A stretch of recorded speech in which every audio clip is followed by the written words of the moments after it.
Brother, आप लोग कैसे हो। मेरा न्यू वीडियो में आप लोग का वेलकम है।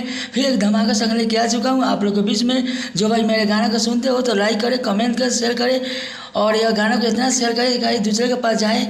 और ये गाना बेवफाई संग लिखा हुआ सॉन्ग है और आप लोग इस गाना को लाइन बाय लाइन सुनिए।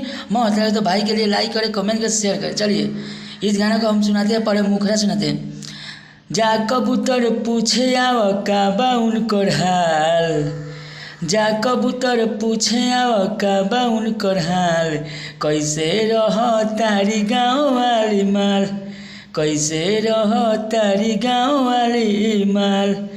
जा कबूतर पूछे आव का बा उनकर हाल, जा कबूतर पूछे आव का बा उनकर हाल, कैसे रह तारी गाँव वाली माल, कैसे रह तारी गाँव वाली माल। इस गाना को आप लोग ट्रैक बनवा के गाइएगा। यह मुखरा है और मेरा फेसबुक को फॉलो करें बबलू बिजोर के, और मेरा यूट्यूब चैनल है ऑफिशियल बबलू बिजोर, उस पर जाइए, लाइन बाय लाइन गाना सुनिए।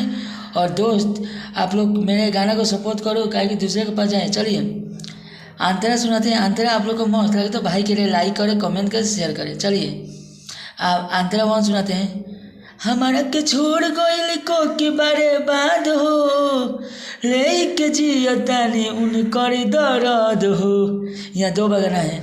हमारा के छोड़ गइल कोई के बारे बाद हो, ले के जियो तारी उनकर दर्द हो।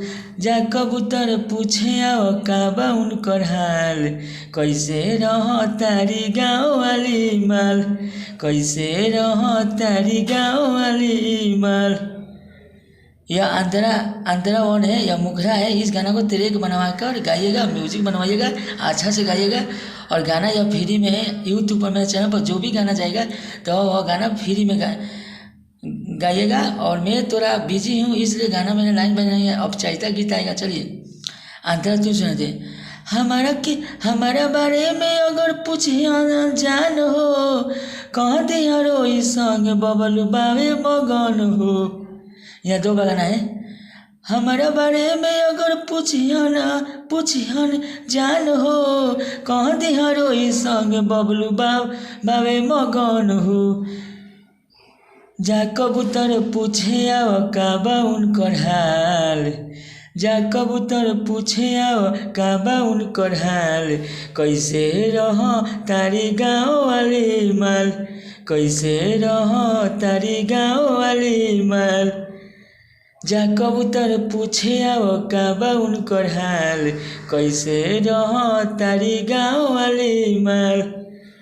हमारा बारे में अगर पूछिया न जान हो, कह दिया रोई संग बबलू बा परदेश हो, कह दिया रोई संग बबलू बावे मगन हो।